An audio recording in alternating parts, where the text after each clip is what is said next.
প্রণমামি গুরুম ভোলানন্দ শিবম। প্রিয় দর্শক বন্ধুগণ, অমৃতবাড়ি চ্যানেলে আপনাদের সবাইকে স্বাগতম। 1432 সালের অক্ষয় তৃতীয়া ব্রত হবে 16ই বৈশাখ 30শে এপ্রিল বুধবার। আজকের ভিডিও থেকে আপনারা জানতে পারবেন এই অক্ষয় তৃতীয়া ব্রতের মাহাত্ম্য কী, কেনই বা এর নাম হলো অক্ষয়। সাধারণত আমরা যদি কোনো ধর্মীয় রীতিনীতি তার কারণ জেনে আমরা পালন করি, তাহলে অবশ্যই তার ফল আরও বেশি হবে এবং আমরা সঠিকভাবে সেটি পালন করতে পারব। তাই প্রিয় দর্শক বন্ধুগণ, আজকের ভিডিও থেকে আপনারা জেনে নিন এই অক্ষয় তৃতীয়া কেন অক্ষয়, অর্থাৎ আজকের যা কিছু কর্ম করবেন তার ফল হবে অক্ষয়। যদি আপনি ভালো কাজ করেন তাহলে অবশ্যই অক্ষয় পুণ্য লাভ করবেন, এবং যদি খারাপ কাজ করেন তাহলে অবশ্যই অক্ষয় পাপ লাভ করবেন। কিন্তু কি কি কারণ ছিল যার জন্য এই বৈশাখ মাসের শুক্লপক্ষের তৃতীয়া তিথি অক্ষয় তিথি বা অক্ষয় তৃতীয়া তিথি হিসাবে খ্যাত হয়েছে, তার সংক্ষিপ্ত কয়েকটি কারণ আমরা জেনে নেব। যদি ভিডিওটি আপনাদের ভালো লাগে এবং আপনারা জেনে শুনে এই অক্ষয় তৃতীয়া ব্রত পালন করেন, তাহলে অবশ্যই এই ভিডিওটি আমাদের তৈরি করা সার্থক হবে। অমৃতবাড়ি চ্যানেলের সঙ্গে থাকবেন, সাবস্ক্রাইব করে পাশের বেল আইকনটি ক্লিক করে দিন এবং নিয়মিত আধ্যাত্মিক ভিডিও দেখতে থাকুন। বৈশাখ মাসের তৃতীয়া তিথিটি অক্ষয় তৃতীয়া নামে খ্যাত। যে কারণগুলির জন্য এই তৃতীয়াটা অক্ষয় সেগুলো হলো, প্রথমত আজকের দিনে অর্থাৎ এই অক্ষয় তৃতীয়ার দিনে সত্যযুগের সূচনা হয়েছিল। 4টে যুগ আমরা সবাই জানি, সত্য, ত্রেতা, দাপর, কলি। এই 4 যুগের মধ্যে সত্যযুগের সূচনা হয়েছিল এই অক্ষয় তৃতীয়া তিথিতে। দ্বিতীয় কারণ, আজকের দিনে পরশুরাম আবির্ভাব হয়েছিল। পরশুরাম দেব বিষ্ণুর 6ষ্ঠ অবতার, সেই পরশুরাম ভগবানের আবির্ভাব হয়েছিল এই অক্ষয় তৃতীয়ার পুণ্যতিথিতে। তৃতীয়ত, শ্রী শ্রী গঙ্গা দেবীর মর্তে অবতরণ হয়েছিল আজকের দিনে, অর্থাৎ রাজা ভগীরথ দেবাদিদেব মহাদেবকে সন্তুষ্ট করে মা গঙ্গাকে মর্তে এনেছিলেন আজকের এই পুণ্যতিথিতে।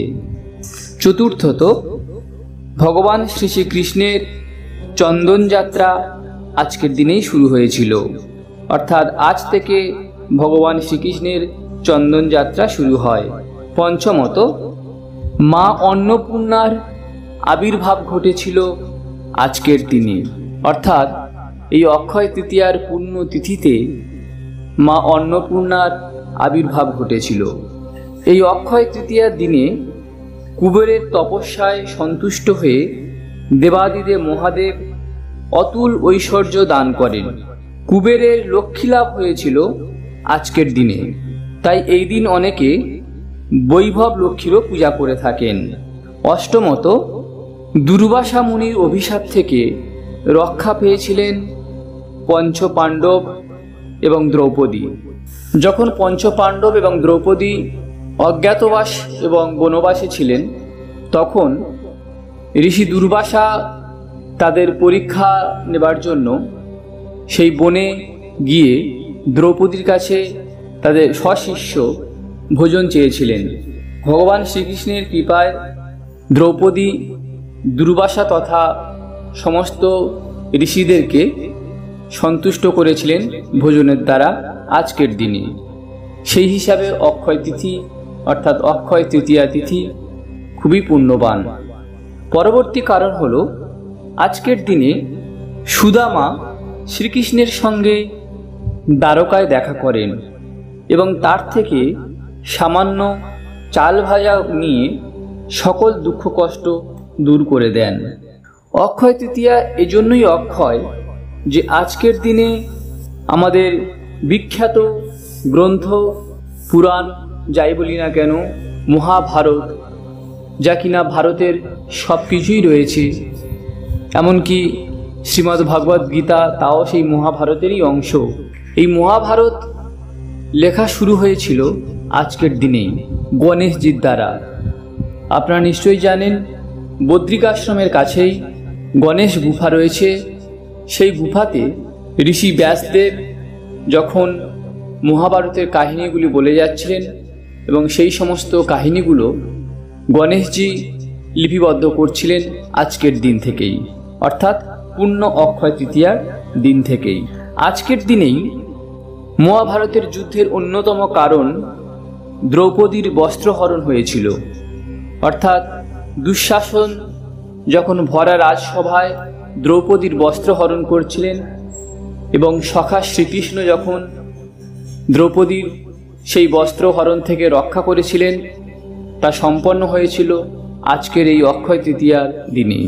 অক্ষয় তৃতীয়ার দিনেই পুরীধামে শ্রী শ্রী জগন্নাথ দেবের রথ নির্মাণ শুরু হয়।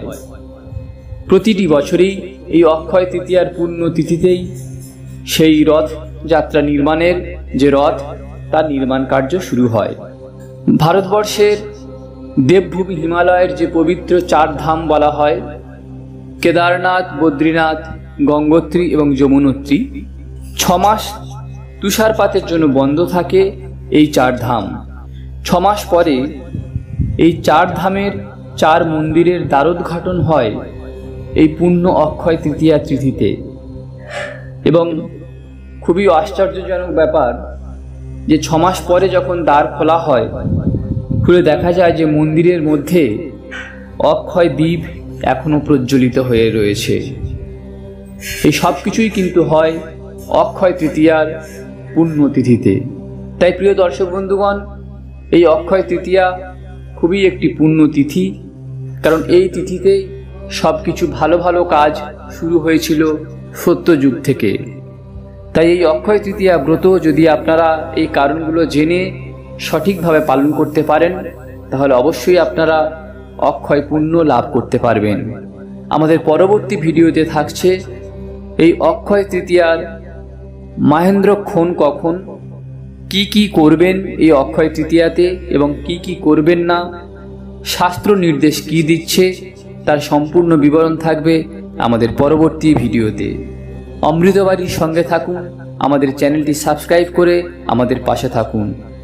ঈশ্বর আপনাদের সকলের মঙ্গল করুন। सर्वे भवन्तु सुखिनः, सर्वे सन्तु निरामया, सर्वे भद्राणि पश्यन्तु, मा कश्चित् दुःखभाग् भवेत्। हरि ओम तत्सत्।